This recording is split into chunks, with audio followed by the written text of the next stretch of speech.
Hey everyone, J-Rod Plays here. I just realized that I have to make still a quick video for the Cenotaph mask, just to make sure that everybody understands what it does, is that when you're shooting your trace rifle, it steady reloads a portion of your equipped trace rifle's magazine from reserves, so it gives you more time without having to reload. If you damage a vehicle, boss, or a champion with a trace rifle, it marks them as a target, and when an ally defeats that marked target, special ammo is dropped for you at the boss's location, and heavy ammo is dropped for your allies where you're standing. So you can kind of take and maneuver yourself in a situation where heavy ammo drops in a convenient place for your allies. And the helmet is also wild looking too, so that's the benefit. Now, as far as the weapons go, I tended to use Riptide, Retrace Path, and Lament on the Crota encounter. And the reason it's nice to slow people down with this one, it's auto-loading, it's got the chill clip. Retrace Path is great because it's solar, it goes with my build. I was actually using the 70 recovery stat with the Ember of Tempering to get 100 recovery, so I was getting kills with the trace rifle. So I'd have 100 recovery, and so essentially I had a triple 100 build, 100 resilience, 100 recovery, 100 discipline. And for the grenade, I was using healing grenade, not only to help myself, but also to help allies that may be in trouble if I saw they were in danger. For example, I would throw this across the map and tag him. And then if we're there underneath Crota, and he happens to slide outside of the well, which happens a lot, or happens to kill the well, I can throw this at my feet and give us like a little more time before he kills one of us. Now, I had heat rises on only because the prior encounter I was grabbing the chalice through the floor. You can go with Icarus Dash, you don't need heat rises. It was just convenient for me though sometimes to float above things and to shoot down at them and not have them in grasp. So like for example, if I was low health and near a sword bearer, or if I had a bunch of thrall underneath me and I just fought a wizard in low health, I could float out of the way with heat rises. So it's kind of your preference, because you can also just dash away as well. What's important though is the Touch of Flame, that way you get the improved healing grenades. I was using Celestial Fire so that I could reach out and hit things from far away and break wizard shields and things like that more reliably from a greater distance. I always use Burst Glide, and then I was using Healing Rift to help heal myself and my allies. I have Ember of Searing, so if I scorch people, which I was able to do with my trace rifle, the roll on my trace rifle I had is motherfucker, I'm gonna have to edit this again. Whatever, I'll just edit it.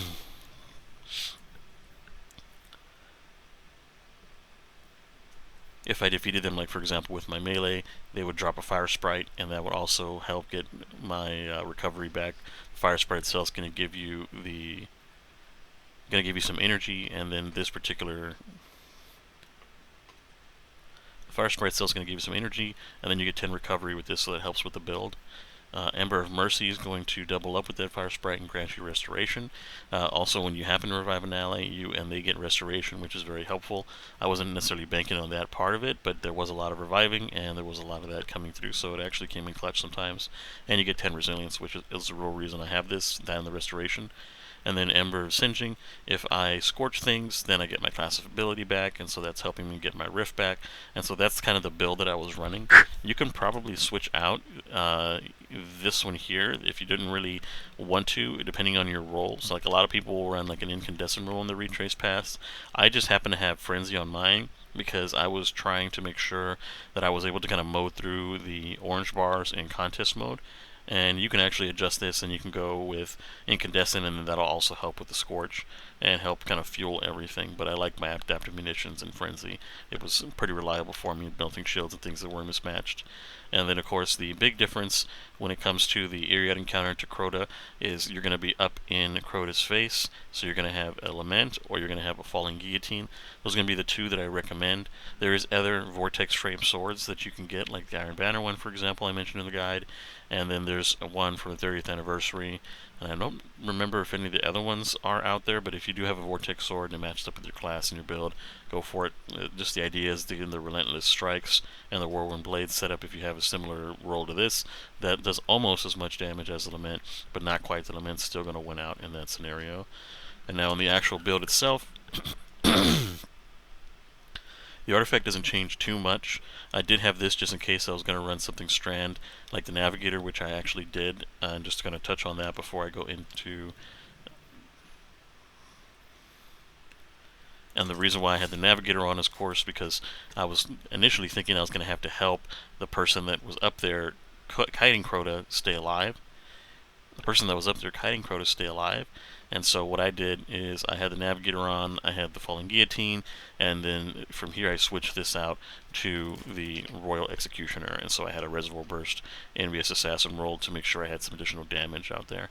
But I ended up sticking with this particular roll because the person that was up there was living just fine, so I said let me get some additional damage and let me contribute more to the team in that way.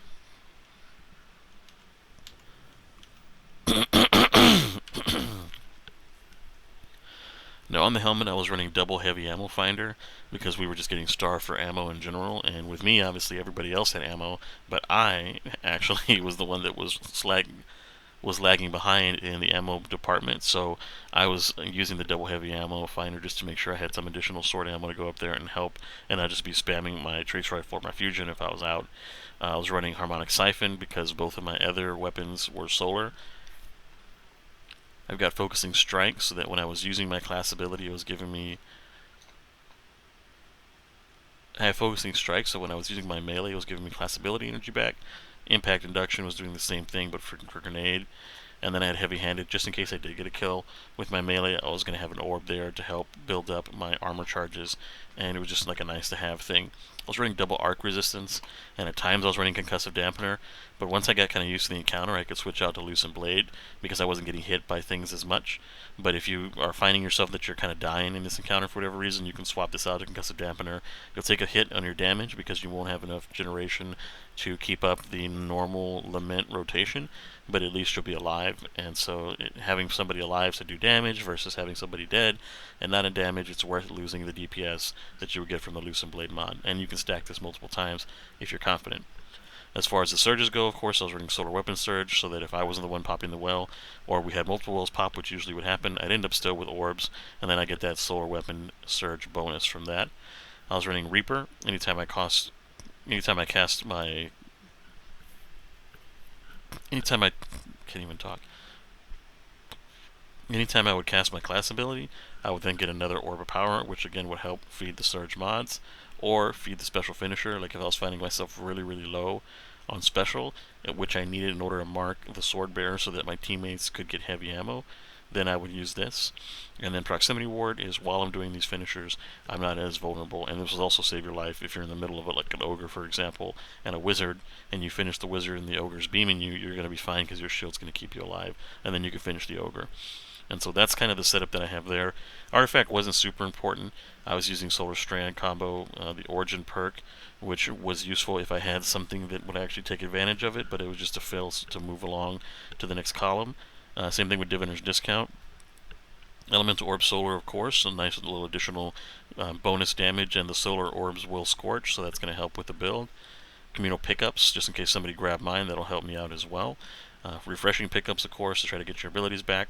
Monochromatic Maestro, which does actually help out because you're getting ability kills. Like if I got a solar kill, for example, then that would boost my weapon damage going up to do the damage to Crota for 5 seconds. If you could time it right, that would be nice. Elemental Embrace, this was just giving me additional recovery and damage resistance versus solar. There wasn't a whole lot of that per se, but the additional recovery was nice just in case I wasn't getting kills.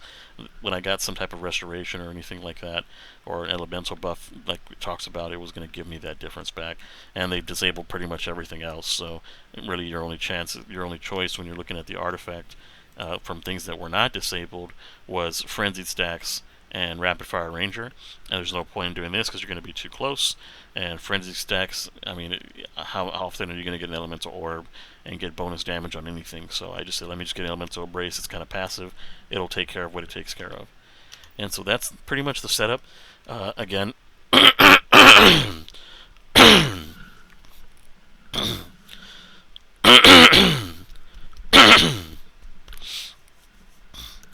the reason that I was using the Cenotaph versus some of my other builds was because I was trying to make sure my teammates had ammo each time we were up there with Crota, and you didn't want to have the situation where you have your teammates, they're empty and they're just like firing their primary and their secondary, when if it was for you and you stood back and you killed all the sword bearers, they could have full heavy each time, which makes a big difference in completing the encounter. Even on normal, it's still not as easy with LFGs when it comes to the damage numbers.